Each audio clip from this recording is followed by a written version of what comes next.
ও দর্শক, কি বলবো আর, বর্তমান সাংসারিক কাজে যে চাপে আছি বলার বাইরে।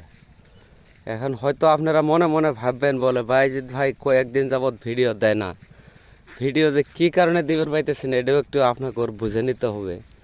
বর্তমান দেখেন, এই যে ধান কাটা মারি এসে পড়ছে, এখন ধান না কাটলেও চলে না। এখন কাটামারি করিয়ে তো সন্ধ্যাবেলা মানে এরকম অবস্থা হয়ে যায় গে, হাতের অবস্থা পায়ের অবস্থা যেন বড় পাও পরা মোষের মতো হয়ে গেছি গে।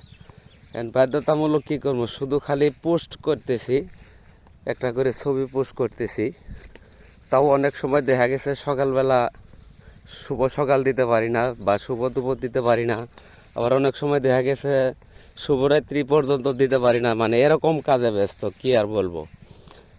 মানে যে আমার পাশে যে বন্ধুগুলো আছে, বন্ধুগুলোও মানে সাংসারিক কাজে অনেক ব্যস্ত আছে, যার যার সংসার তার তার কাছে।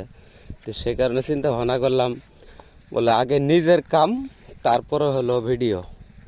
নিজের কাম ফয়সালা করার পর তারপর আমরা ভিডিও করব। তো বন্ধুরা, আমার ভিডিওটা কেমন লাগলো অবশ্যই একটু কমেন্টে জানাবেন। সবাইকে ধন্যবাদ।